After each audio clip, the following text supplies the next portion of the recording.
আসসালামু আলাইকুম প্রিয় দর্শক, বিস্তারিত সংবাদের শুরুতে জানিয়ে দিচ্ছি ফ্রেশ প্রিমিয়াম টি সংবাদ শিরোনামগুলো। সফল সংবাদ চ্যানেলে সবাইকে আমন্ত্রণ জানিয়ে শুরু করছি।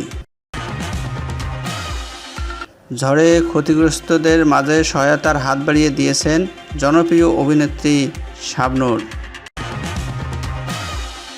বিস্তারিত থাকছে এই প্রতিবেদনে। দর্শক, আপনারা আমাদের সাথেই থাকুন। এতক্ষণ শিরোনামগুলি শুনছিলেন, এখন বিস্তারিত। দর্শক, ভিডিওটি দেখতে দেখতে এই চ্যানেলটি সাবস্ক্রাইব করে আমাদের সাথেই থাকুন, আর আপনার মূল্যবান মতামত কমেন্ট সেকশনে জানিয়ে দিন।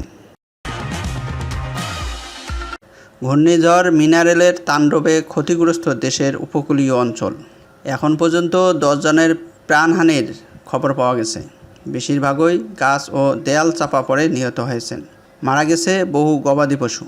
আংশিক ও পুরোপুরি বিধ্বস্ত হয়েছে প্রায় 1.5 লাখ ঘরবাড়ি। বাঁধ ভেঙে তলিয়ে গেছে গ্রামের পর গ্রাম। ভেসে গেছে কৃষকের কষ্টের ফসলসহ বহু মাছের ঘের। বাঁধ ভেঙে সাগরের লবণাক্ত পানির প্রবেশ এবং সুপেয় পানির উৎস তলিয়ে যাওয়ায় দেখা দিয়েছে খাওয়ার পানির তীব্র সংকট। রাস্তাঘাট ক্ষতিগ্রস্ত। বন্ধ আছে বিভিন্ন এলাকার সড়ক যোগাযোগও। এখনও বিদ্যুৎ বিচ্ছিন্ন বহু এলাকা। মিনারেলে ক্ষতিগ্রস্ত অসহায় মানুষগুলোর এখন জরুরি সাহায্য প্রয়োজন। ক্ষতিগ্রস্ত এলাকায় দ্রুত ত্রাণ সামগ্রী পৌঁছানোর দরকার। পাশাপাশি নতুন করে ক্ষতিগ্রস্ত ঘরবাড়ি ও নির্মাণের প্রয়োজন সহায়তা। দুর্গতদের সাহায্যের প্রতিবারই এগিয়ে আসেন দেশের বহু মানবিক মানুষ। তাদের সঙ্গে আছেন শোবিজ অঙ্গনের তারকারাও। ইতিমধ্যে দেশের বিপন্ন মানুষের সহায়তার হাত বাড়িয়ে দিতে আহ্বান জানিয়েছেন জনপ্রিয় অভিনেত্রী চিত্রনায়িকা শাবনূরও। সামাজিক যোগাযোগ মাধ্যমে এই মানবিক আবেদন জানিয়েছেন তিনি।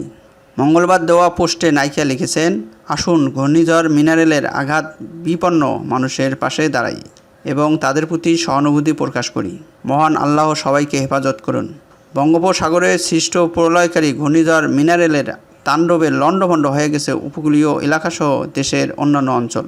এখন পর্যন্ত পাওয়া খবরে জানা গেছে, দীর্ঘ সময় ধরে চলা প্রবল এই ঘূর্ণিঝড়ের আঘাতে অনেকের মৃত্যু হয়েছে। আহত হয়েছেন অসংখ্য মানুষ।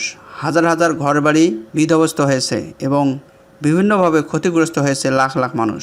দর্শক, পরবর্তী সংবাদ দেখার আমন্ত্রণ জানিয়ে শেষ করছি। আল্লাহ হাফেজ।